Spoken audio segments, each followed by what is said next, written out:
Hello guys, how are we all doing? Welcome back to yet another video, folks. After Liverpool getting back to winning ways, of course, by 5-1 against Eintracht Frankfurt. Goals from, Hugo Ekitike, Virgil van Dijk, it was Ebo Konate, Cody Gakpo and Dominic Szoboszlai, but probably Dominic Szoboszlai. But let's talk about the European Championship, previews and predictions, of course. Before you get into the YouTube channel, please hit the subscribe button and thumbs up. We are. Good night, mummy. Good night. Good night. Good night.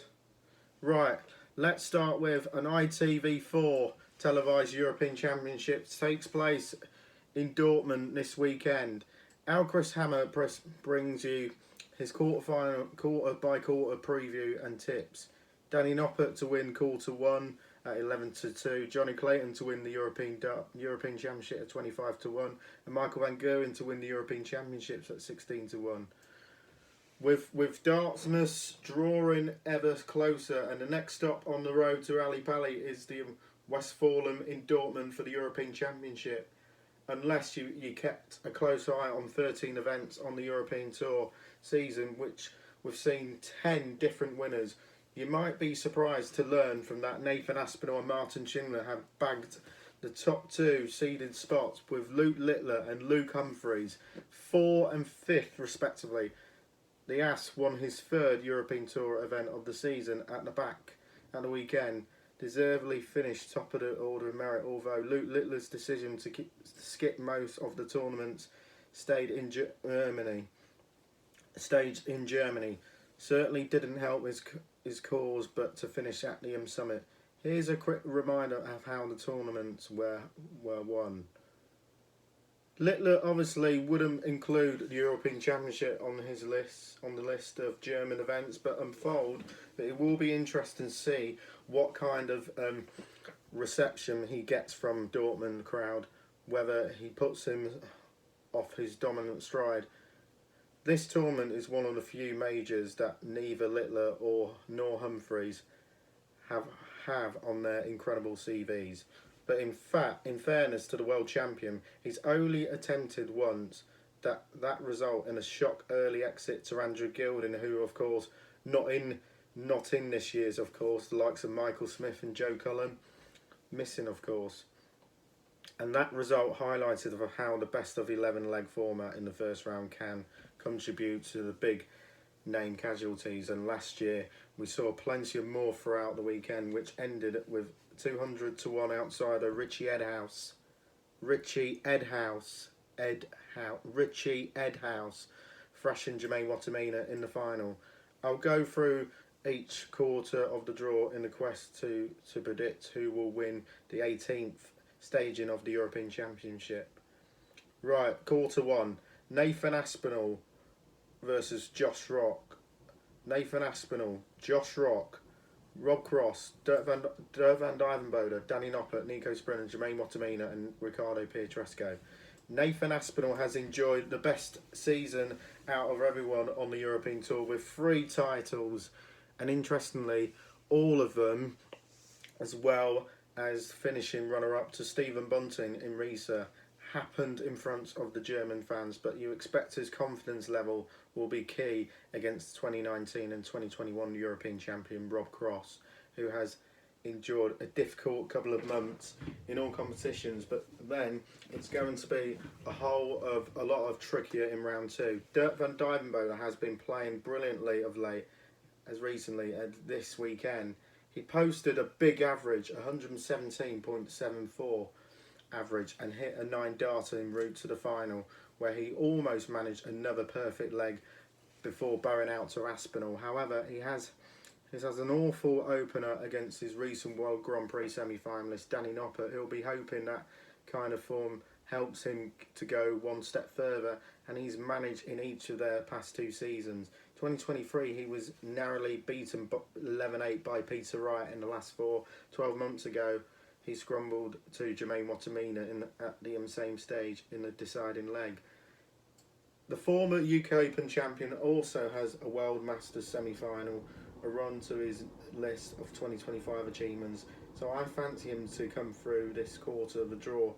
But Josh Rock is the favourite due to his fine season as a whole, but his recent weeks been lost a little bit of sparkle, but could be vulnerable in round two to either the rising star Nico Sprinter, who recently beat Noppert in the final of the Hungarian Darts Trophy, or in-form Wattimena.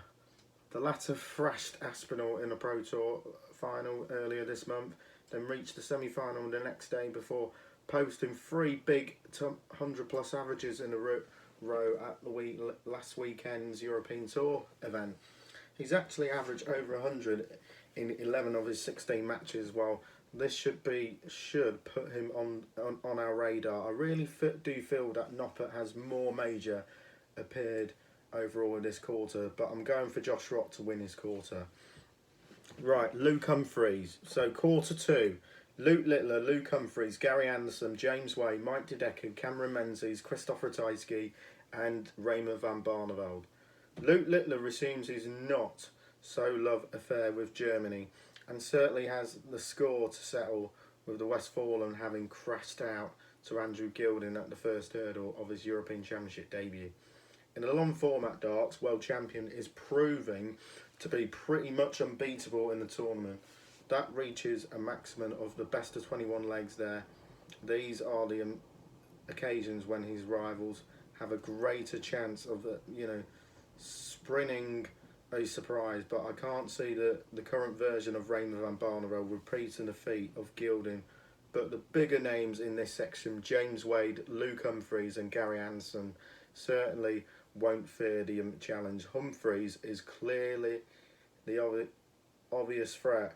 You have to wonder that what temporarily damaged that heavy defeat to World Grand Prix final defeat did to his confidence. If the following 2 Pro Tour events were anything to go by, in which he suffered a pair of early exits, there has to be some concerns, but you would like to think the big stage will see him spring back to life. Overall, I can't see past Littler unless he has a random off day that an opponent capitalise on it, but I'm going for Luke Humphries to win the quarter for me. So quarter 3, Martin Schindler, Dave Chisnall, Ryan Joyce, Luke Woodhouse, Johnny Clayton, Ryan Searle, Gian Van Veen and Damon Hatter. Gian Van Veen has never been favourite to win a quarter of a major draw, but before a while nobody takes note of such a derail, and he does at least underline how much his stalk has risen over the season. The young Dutchman who reached the European Championship semi-finals on debut two years ago.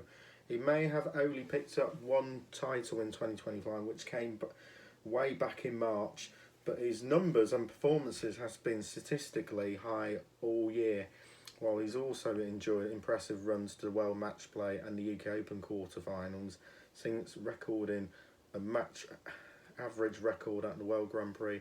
That was incredibly only good enough to take two legs off Luke Littler, and Van Veen has booked his place in the World Youth Championship final against Beau Gries next month. Also reached the last 4 of the weekend's European Tour event.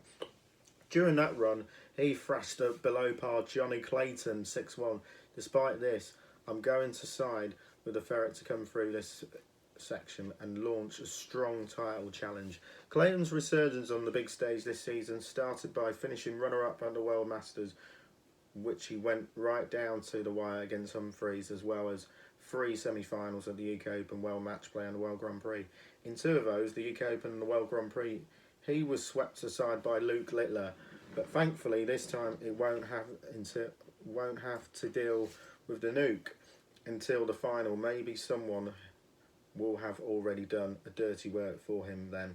The Welshman has picked up a couple of titles this season, including one of them on the European Tour, while his consistently impressive numbers means his average of 97.44 since the start of July puts him inside the top 6. So fourth quarter, Stephen Bunting, Chris Dobie, Wessel Nyman, Michael van Gerwen, Gerwin Price, Darryl Gurney, Ross Smith versus Ross Smith and Peter Wright. Michael van Gerwen's swift exit at the World Grand Prix and subsequently failure to qualify for the Players' Championship finals have been overshadowed what has been an otherwise an encouraging couple of months for the Dutchman on Naoki, the four-time European Tour champion who hasn't got his hands on this trophy since 2017. Would you believe claiming a brilliant and emotional victory over Luke Littler to win the World Series of Darts finals back in September, while his average in the second half of the season is comfortably in the top 10, 97. It's no disgrace for anyone to crash out at the start of the first hurdle, and for the whole reason why he won't qualify for Minehead, he's mainly down to entering enough events and missing the last three of them for a family holiday. That may sound like a strange reason for the surface for a pro sports person, but with what he's gone through off the hockey this year, but you can understand why family comes first. This shorter format tournament is more than suitable for his chances right now, like the World Series was, while he finds himself in a tough section with the likes of Stephen Bunting, Gerwin Price and the ever-improving Wessel Nyman. I feel he can find that same kind of inspired level we saw him last month. Nyman was one of the victims in Amsterdam before he took care of Rob Cross, Luke Humphries, Josh Rock and Littler, while Bunting hasn't shown his best on the big stages this year, but despite picking up loads of titles elsewhere, Price is the familiar foe and he won't be afraid of it. At 11-2, he's quite a big price just to win this quarter of the draw, as he's in the bottom half away from Littler. I'll have an each way bet to stab in to win the title, and probably Pricey to win the quarter four. I think Luke Humphries will beat Gerwin Price in the final. How about that? The greatest major darts performance ever, Phil Taylor, 2009 European Championship campaign, statistically top of the charts. 111 against 2 green, 6-2. Robert Thornton, he whitewashed 9-0. Gary Hansen, 11-3, 10-3. Jelle Klassen and Steve Beaton, 2 11-3 scorelines. Wow. So that's my predictions and previews for the European Championships. Leave on your comments below and we'll see you in the next one tomorrow. The European Championship starts tomorrow. Bye, good night.